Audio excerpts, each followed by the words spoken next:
Guys. So for most of the semester, we are diving into the idea of intimacy, and we're defining intimacy as giving access to the inmost parts of who you are. So far, we've been exploring the idea of different ways to cultivate intimacy with God. We may think he's God, of course he knows the inmost parts of me, which is true. But knowledge and intimacy are not the same thing. Intimacy cannot be forced, and it also doesn't just happen. It is something that we choose to enter into and continue engaging with. So how do we move from this passive knowledge that God knows us into actively giving him access to the deepest parts of who we are? With God, I think it helps to understand his heart for us. Morgan already helped us look at God as Father. We aren't an accident. He is like an excited parent who intentionally created us because he actually didn't want to live in a world without us. Enrique reminded us that God is also our friend. We celebrated the good news that Jesus isn't just using us. He doesn't value us based on what we can do for him, but he actually likes us and wants us to walk with him. So the final way we're going to approach God today is as a spouse. We're going to be asking, what if the grass is actually greener? Yep. What if the grass is actually greener? What if God is actually as committed to us as he says? What if he is actually as committed to us as he says? I'll start this talk with a little confession. Oh, too soon. With a little confession. When I was younger, I wanted to marry someone in the military. Not because I loved the job, but because I liked the idea that they wouldn't be around all the time. It felt really practical. Most of the marriages I saw, they kind of scared me. I saw people vow to commit to love each other forever and then resent or leave or hurt each other. So without constant presence, I felt like there would be less conflict, less compromise, less hurt. I think I viewed marriage kind of like a group project. Like I liked the idea of partnering with someone, but it also had the potential to do a lot of damage if there wasn't equal levels of commitment. So by myself, at least I knew what I was getting. Obviously, I went a different route, and I married Curtis. Boom. Wow. Yes. This may come as a shock to you guys, but he's not in the military, and we actually work the same job, and so we're together all the time. And to be clear, Curtis is my favorite human on the planet, but when we got married and then moved in together and started working together, I panicked. I would oscillate between feeling super frustrated for like no reason to just completely disengaging. And it took me a while to pinpoint exactly what was happening, why I was responding that way. But after about 6 months, I realized that the level of access Curtis had felt threatening. Not because he had done anything to harm me, but because if his commitment to me ever did waver, it would have a devastating impact because we were so intertwined. I also knew that I could hurt him, and I hated that idea. So I was just unsure of how to continually allow access to the inmost parts of myself when the risk of that seemed so high. And honestly, that isn't something I just struggle with in my romantic commitment. My default was to have one foot out of the door in most of my relationships, family, friends, coworkers. I was constantly like gauging the inness of other people, like, are they gonna stay? So I would assess their body language and tone and words, actions, whatever would help me determine, can I trust this person with the most vulnerable, most difficult, most intimate parts of myself? Am I safe with them? And I'll primarily be using my marriage with Curtis as an example today. But married, single, dating, whatever stage of life we're in, I think that's a question we all wrestle with. Am I safe? I often find myself approaching Jesus the same way I approached Curtis. I'm craving intimacy, but kind of skeptical of letting him fully in. I was ready to fight or run if things started feeling dicey. I just wanted to protect myself from any threat. But marriage is a two-way street, and so how does God approach me? We're actually going to look back at Exodus with the same scripture that Enrique referenced last week, but just looking at it through a different lens. So we see God rescue Israel from slavery in Egypt and bring them to Mount Sinai, and he offers to make a covenant with them there.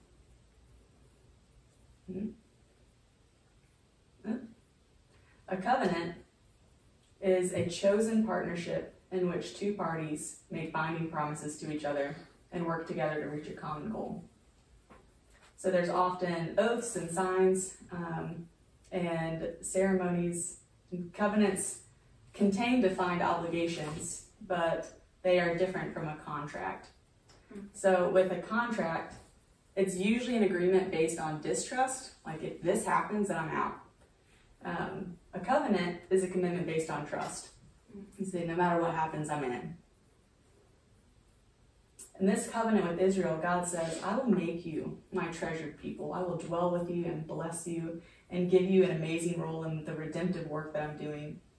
And in exchange, Israel committed to following the Ten Commandments. So both sides agreed to this specific, long-standing ways that they would work together. It was an ideal group project, I'd say. But there was a whole ceremony to confirm the covenant, just like with the marriage covenant, except with, instead of rings, Moses killed some goats and splattered the blood on people. Classic. Beautiful. Classic. And that animal bloodshed would be a regular part of this covenant relationship, because God, who is holy or set apart from anything unclean, committed to be in the presence of unholy people. So he had to make a way for his presence to happen. So instead of making them die for their sins, he said these animals could die on your behalf. Animal sacrifice made the unholy pure and restored relationship with God. So they had the ceremony, and the very first commandment they committed to was, you must not have any other gods but me. God goes on to say that he will not tolerate our affection for other gods. And as a married person, I can say ditto. Like, that is a totally reasonable request, in the same way that Curtis not being affectionate with other women is part of our marriage covenant. But almost immediately after agreeing to that, Israel panicked. Moses had climbed to the top of the mountain to talk with the Lord, and he was up there longer than the Israelites expected. So they asked Aaron, make us some gods who will lead us. We don't know what happened to Moses. And they didn't know what happened. Moses had just helped them out of their slavery, which they didn't like slavery, but it was familiar to them. They understood it. And he took them to a new place to be ruled by a God who didn't just want to oppress them like the king they were used to in Egypt. It was probably just a lot for them to wrap their heads around. And then Moses was gone. They didn't know what to do. What if their deepest fears were coming true? What if they vulnerably opened themselves up and put their trust in God just for him to bail? So similarly to me, they wanted to protect themselves from that, because if his commitment wavered, they were going to be in big trouble.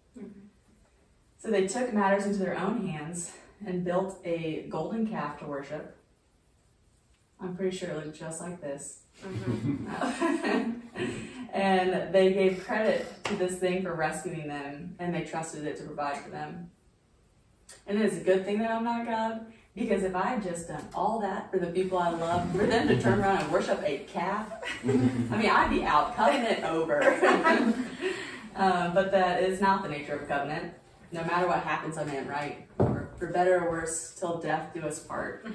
The words that we hear at every wedding, just for 50% of marriages to end in divorce. I think it's hard for us to even begin to comprehend God's unwavering commitment to us because of how fragile and conditional our commitment is when we make a covenant. We say for better or worse, but there are limits on how worse we're willing to let things get. And I do just want to clarify that I'm not advocating for people to stay in abusive relationships. I'm just drawing this contrast to help us understand God's faithfulness to us. He is actually unconditionally in. He doesn't try to protect us or protect himself from us. And he commits to being with us and for us. He's not going to abandon us or abuse us. He's always going to fight for our benefit. A good example of this is in the book of Hosea. In chapter 1, God speaks to a prophet named Hosea and tells him to marry a woman named Gomer. And then she has multiple affairs. And Hosea is told to continue to pursue and love his wife, which is symbolic of God's relationship with us. Chapter 2 begins with God bringing charges against his unfaithful bride. Verse 13 says, I will punish her for all the times when she burned incense to her images of Baal, when she put on her earrings and jewels and went out to look for other lovers, but forgot all about me. Just like Gomer, we run to these images of Baal or these other gods in an attempt to find provision or fulfillment or a sense of safety. These are things that only God can offer, but we try to find them outside of the covenant relationship. Maybe not with a golden calf, but with things like money, relationships, grades, career, food, sex, whatever. Anything that seems like it could satisfy us, and we forget about him. But since he is for us, for our benefit, there are consequences to our infidelity. I think we read the word punish and we think of how people try to retaliate against one another when they're hurt, and their goal is, I'm going to hurt you just like how you hurt me. And that's not God's goal. His purpose and consequences is to bring us back into relationship, not to push us away. So he takes away the things Gomer was pursuing because they couldn't actually give her what she was craving. And I'm sure she was not happy with him taking those things away, but he cared too much to enable a pursuit that would harm his wife. He was for her. Verse 14 goes on to say, I will win her back once again. I will lead her into the desert and speak tenderly to her there. Take note that he does not say, I will force her back. He says, I will win her back. Just like a husband courting his wife, he always wants us to come back, but lets us choose if we will. Verse 15 says, I will return her vineyards to her and transform the valley of trouble into a gateway of hope. She will give herself to me there, as she did long ago when she was young, when I freed her from captivity in Egypt. I love the imagery of a valley of trouble, and you feel like things you can't catch a break, things are just not going well. Valley of trouble. And he's offering to take those spaces where it just feels so dark and transform it into a gateway of hope. Maybe that relationship ends, or you lose that job, or you fail a class. God is saying that he can transform those valleys of trouble, so that when we look back on them, we can say, that is where I was confronted with an everlasting hope. Where instead of trusting golden calves, I decided to trust that God would care for me just like he said he would. Thousands of years have passed, and he is still fighting for our freedom just like he did with Israel. He is committed. Verse 16 says, when that day comes, says the Lord, you will call me my husband instead of my master. O Israel, I will wipe the many names of Baal from your lips, and you will never mention them again. So in Hebrew, the name Baal comes from the word master. The Baals, or the idols that people chased after, they create this master-slave relationship with us. We worship our career and become a slave to working endless hours. We worship our bodies and become a slave to disordered eating comparison. We worship comfort and become a slave to things that numb and distract us. But God is not like Baal. He is not satisfied with a fear-based, action-focused relationship where we think of him primarily as master. He wants a love-based relationship with his people. He wants us to know him as spouse. Jumping to verse 19, he says, I will make you my wife forever, showing you righteousness and justice, unfailing love and compassion. I will be faithful to you and make you mine, and you will finally know me as Lord. He will be faithful to us. It totally resides in his character and not in our response. Unlike how culture approaches marriage, God doesn't have an escape plan. He is committed to remain faithful to us and the covenant he made with us, no matter how unfaithful we are in return. Over and over, he's going to show us righteousness and justice, unfailing love and compassion, until we start trusting that he will not abandon or abuse us. And that's when we'll finally understand him as Lord. So God takes it a step further and makes a new covenant with us. You would think if someone kept breaking the vows, just divorce them. But God said, nah, I'm going to make a new covenant and come to earth myself through Jesus and fulfill the vows that we were unable to keep. He was so committed to being in relationship with us that he willingly gave his life so that we didn't have to offer up animal sacrifices anymore. His sacrifice made the unholy pure and restored relationship to God, but this time it was permanent. So now we have eternal access to him. We don't have to gauge his interest level or discern if he's out for our benefit. He proved that he would do anything to be with us and be for us. There was this one time I was really upset with Curtis. I have no idea why. I don't think he knew either. I'll block it from my memory. But I was avoiding him a little, and I was sitting on the couch. Curtis wasn't home yet, but I hear the door very slowly start to open, but no one came in. And then a peppermint patty just hit me in the face. Like it just came out of nowhere. And I was so confused, so I sat there for a minute like, what? Then a second, the door opens again, just a little second peppermint patty comes flying and hits me in the face again. And then I realized, similarly to a goat sacrifice, Curtis was trying to make amends with chocolate. He's just sacrificing chocolate at me. So I started laughing, which gave him the courage to come back in. And that is one of those moments that I look back on when I need to remember that I don't have to protect myself from Curtis. Even at my worst, he's going to try and pursue and love his wife. What's amazing is knowing that the overwhelming amount of love that I have for Curtis is just a fraction of what the Lord feels for us. It just blows my mind. The absolute best part of our marriage is that it points us to the everlasting covenant. Curtis will never be able to complete me. I will never be able to love him fully. But luckily we weren't intended to do that for one another because it's already been done. Whether single, dating, married, divorced, widowed, we can draw near to this spouse that knows our inmost parts and vows to love them forever, only asking that we let him. So how do we do that? I vote for quantity time. People talk a lot about quality time. I vote for quantity. Most of our quality moments are going to come in the midst of consistent presence.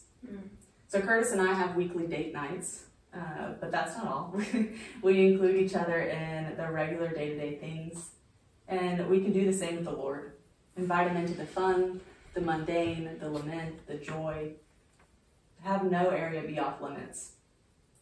So I'm going to bring up some questions, and I encourage you to spend some time alone with the Lord this week to chat about them. You can go on a hike, go to a coffee shop, do the dishes while doing it. Whatever space you want to be in, just open yourself up to him. Share what you're thinking, and then ask what he thinks, what he feels, and listen. So the first question is, what elements of marriage do you crave? And what elements do you fear? Marriage has shaped each of us, even if we are not in a marriage. We've all been influenced by marriage. So it's helpful to understand how it's influencing you as you're trying to let the Lord be your spouse. The second question is, how is God trying to meet you in those cravings and in those fears? Are there any false gods that you're tempted to rely on instead of him?